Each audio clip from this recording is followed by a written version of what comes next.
بسم اللہ الرحمن الرحیم۔ بسم اللہ الرحمن الرحیم۔ السلام علیکم۔ حضرت علی رضی اللہ تعالیٰ عنہ نے فرمایا، حضرت فاطمہ رضی اللہ تعالیٰ عنہ کو دفن کرنے کے بعد مجھ پر یہ بات کھل گئی ہے، کوئی کسی کا ساتھ نہیں دے سکتا، کوئی بھی سدا ساتھ نہیں رہ سکتے۔ ایسے حسین جوڑے بھی آج بکھر گئے، ایسا حسین جوڑا کوئی دنیا میں کہاں سے لائے گا؟ نبیوں کے بعد کوئی ایسی جوڑی بنی ہو، لیکن آج یہ جوڑی ٹوٹ گئی۔ 24 سال کی عمر میں حضرت فاطمہ رضی اللہ تعالیٰ عنہ جدائی دے گئی، ہاں لیکن ان کا تو مرنا بھی زندگی تھا۔ انتقال سے پہلے حضرت فاطمہ الزہرا رضی اللہ تعالیٰ عنہ نے اپنے خادمہ سے فرمایا، میرے غسل کا پانی رکھو۔ حضرت علی رضی اللہ تعالیٰ عنہ اس وقت کہیں باہر نکلے تھے، خادمہ نے پانی رکھا، خود غسل فرمایا، پھر اس کے بعد چرپائی کو درمیان میں رکھوایا اور کپڑے پہنے اور فرمایا، اب میں مر رہی ہوں، میرا غسل ہو چکا ہے، مجھے دوبارہ غسل نہ دینا، یہی میرا غسل ہے اور علی کو بتا دینا۔ اور وہ چلی گئی۔ اور جب آپ صلی اللہ علیہ وآلہ وسلم کے انتقال کا وقت قریب آیا تو آپ صلی اللہ علیہ وآلہ وسلم نے حضرت فاطمہ رضی اللہ تعالیٰ عنہ سے کہا تھا کہ میں جا رہا ہوں۔ آپ رضی اللہ تعالیٰ عنہ رونے لگیں، پھر آپ صلی اللہ علیہ وآلہ وسلم نے کان میں کہا، نہیں فاطمہ غم نہ کر، سب سے تو پہلے تو ہی مجھ سے آ کے ملے گی۔ پھر وہ ہنسنے لگی۔ حضرت عائشہ رضی اللہ تعالیٰ عنہ دیکھ رہی تھی کہ حضرت فاطمہ الزہرا رضی اللہ تعالیٰ عنہ پہلے روئی پھر ہنسی، تو آپ نے کہا یہ کیا بات ہوئی؟ حضرت فاطمہ الزہرا رضی اللہ تعالیٰ عنہ نے بتایا کہ مجھے میرے بابا نے کہا میں جا رہا ہوں تو مجھے رونا آیا، پھر کہا کہ تو غم نہ کر، سب سے پہلے تم مجھ سے ہی آ کے ملے گی، تو پھر میں خوش ہو گئی۔ بابا کے جانے کے صرف 6 مہینے کے بعد حضرت فاطمہ الزہرا رضی اللہ تعالیٰ عنہ اپنے ابا سے ملاقات کو ہو گئی، تو حضرت علی رضی اللہ تعالیٰ عنہ فرما رہے ہیں کہ دیکھو پہلے میں نے انہی ہاتھوں سے محمد مصطفیٰ صلی اللہ علیہ وآلہ وسلم کو قبر میں اتارا تھا، اور آج انہی ہاتھوں سے میں نے فاطمہ کو اتار دیا۔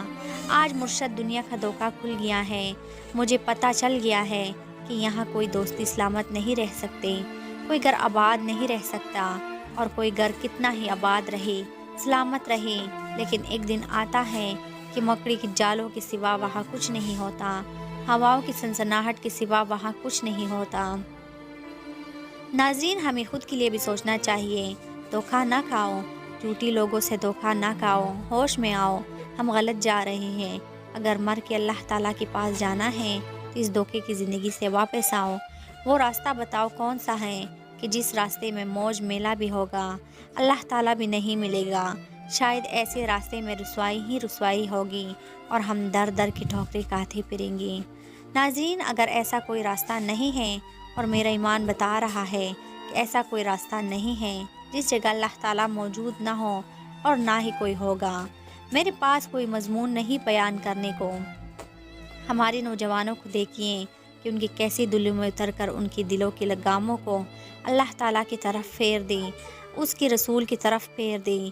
یہ جب گانے بجانے میں ڈوبتے ہیں، جب یہ رقص گاؤں پہ چلتے ہیں، جب یہ تاجر غلط تھولتے ہیں، اور جب یہ بینک سے قرضہ لے کر لمبی لمبی نظام بناتے ہیں، پرائز بانڈ خرید کر دعائیں مانگتے ہیں، یا اللہ میرا بانڈ نکل آئے۔ ارے یہ کیسی دعائیں ہیں کہ یا اللہ میرا بانڈ نکال دے، اللہ سے ملاقات ہو بھی صحیح تو ایسی کی جوئی کے لیے دعائیں مانگی جائے، لیکن یہ سب غلط ہے۔ لیکن کوئی اس بات کو سمجھتا نہیں اور کوئی سنتا ہی نہیں، کوئی مانتا ہی نہیں۔ تھوڑی دیر کے لیے توبہ کرتے ہیں، پھر وہی ڈگر، وہی راہیں، وہی غفلت، وہی صحبتیں۔ کیا آسمان کی دھماکے سن کے توبہ کرنا چاہتے ہو؟ کیا آسمان کی بجلیوں کو دیکھ کر توبہ کرو گے؟ یہ زمین کی خلیجے کو پھٹتا دیکھ کر پھر توبہ کرو گے؟ یا سمندر کے بھپرے موجوں کو چڑھتا دیکھ کر پھر توبہ کرو گے؟ یا ہواؤں کی جھگڑوں کو دیکھ کر پھر توبہ کرو گے؟ نہیں، پھر توبہ کا وقت نکل جاتا ہے۔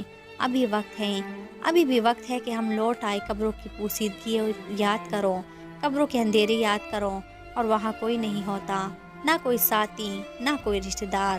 وہاں صرف ایک چیز کا آئے گا اور وہ ہے اعمال۔ جہاں حضرت علی رضی اللہ تعالیٰ عنہ اور حضرت فاطمہ رضی اللہ تعالیٰ عنہ جدا ہو گئے، باقی کون ہمیشہ رہ سکتا ہے؟ اور جب جزائیاں ہو جاتی ہیں، پھر یوں ہوتا ہے کہ جیسے کبھی کوئی آیا ہی نہ تھا، کوئی مل بیٹھا ہی نہ تھا، کوئی ماں نہ تھی، کوئی باپ نہ تھا، کوئی بائی نہ تھا، کوئی سنگین نہ تھا، کوئی ساتھی نہ تھا۔ اس طرح انسان بلا دیتا ہے اپنے جمیلوں میں گم ہو کر، ہنسی مذاق میں گم ہو کر۔ مولانا طارق جمیل صاحب کہتے ہیں کہ میں ایک قبر کے پاس کھڑا پڑھتا جا رہا ہوں، اس کا کتبہ ٹیڑھا ہو چکا ہے، زمانے کی گردش نے اور ماضی کی بے رحم گردش نے اس کی سارے کتبے کو کالا کر دیا تھا۔ مجھے تجسس ہوا، میں دیکھوں یہ ہے کون جس کی قبر نے مجھے جیسے اجنبی کو رونے پہ مجبور کر دیا اور مجھے کھڑا کر دیا۔ میں قریب ہوا، میں نے جاڑا تو اوپر لکھا ہوا تھا رستم ہند امام بخش، وہ رستم ہند جس کے لیے ماہراج قالین بچھاتے تھے، جس کی ہاتھیوں پہ سوار کروا کے لایا جاتا تھا، اس کے آگے پیچھے ڈول بجتے تھے۔ یہ وہ دور تھا جب پہلوانوں کے آگے پیچھے خلقت ہوتی تھی۔ آج اس کی قبر ویران ہو کر کہہ رہی ہے کوئی ادھر بھی تو پڑھ کے چلتا جائے، یہاں بھی تو کچھ تحفہ دیا جائے۔ ناظرین گرامی، جب موت آئے گی تو کوئی اولاد یاد نہ کرے گی، کوئی ماں باپ یاد نہ کریں گے، مائیں لال بھول جاتے ہیں، ماؤں کو بچے بھول جاتے ہیں، باپ اولادیں بھول جاتے ہیں، یہاں تو بیویوں کو خاوند مل جاتے ہیں، خاوندوں کو بیویاں مل جاتے ہیں، یاروں کو یار مل جاتے ہیں۔ وہ تو وہ جگہ ہے جہاں جو جا کر تہی خاک سو جاتے ہیں، اکیلی تنہا زندگی کا سفر شروع ہو جاتا ہے۔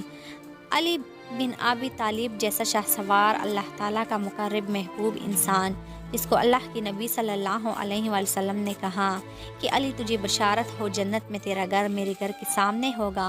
اتنی بڑی بشارت علی تجھے مبارک ہو، اتنی بڑی بشارت کا لینے والا روزانہ رات کی فریاد بڑی ذات ہے کہ آج تک ہماری زندگی میں کوئی ایک عمل بھی نظر نہیں آتا جس پر ہم دعویٰ کر سکیں میرا یہ کام تو اللہ کو بڑا پسند آئے گا اور میری بخشش کا سامان ہو جائے گا۔ ہم فقیر لوگ ہیں، ہماری معیشت اتنی خراب نہیں ہوئی جتنا ہمارا ایمان خراب ہو گیا ہے۔ ہمارا فقیر اس کا چھولا ٹھنڈا ہوا ہے، ہمیں اس کا درد ہے، لیکن اس کے چھلے ٹھنڈا ہونے کا اتنا درد نہیں ہے جتنا اس کی ایمان کی انگیٹھیاں سرد ہو چکی ہیں، جتنا یہ درد ہے، کیونکہ یہ فخر مالداروں کو بھی حاصل ہیں، اس لیے فخر پوری دنیا پہ چھا چکا۔ مالدار بھی فقیر ہیں، دکاندار بھی فقیر ہیں، تاجر زمیندار بھی فقیر ہیں۔ آج وہ جتنا بڑا دنیا دار ہے، وہ ایمان کے اتنا بڑا فقیر ہو چکا ہے، وہ بھکاری ہو چکا ہے۔ کچھ نہیں ہمارے پاس، کوئی دعویٰ نہیں، زندگی بھر کے کسی ایک عمل پر جن کو جنت کے پروانے مل گئے۔ حضرت علی رضی اللہ تعالیٰ عنہ کا گھر آپ صلی اللہ علیہ وآلہ وسلم کے گھر کے سامنے، حضرت فاطمہ رضی اللہ تعالیٰ عنہ جنت کی عورتوں کی سردار، حضرت حسن و حسین رضی اللہ تعالیٰ عنہم جنت کی جوانوں کے سردار، جن کو جنت کے پروانے ملے، وہ رات کو اٹھ کے رو رہے ہیں میرے مولا مجھے معاف کرنا، میرے پاس عمل کوئی نہیں ہے، اے مولا مجھے معاف کر دے۔ حالانکہ کیتن کو دنیا ہی ہے، جنت کی بشارت دی گئی ہے۔ ہمیں ہر وقت توبہ کرتے رہنا چاہیے، کیونکہ توبہ کا دروازہ کھلا ہے۔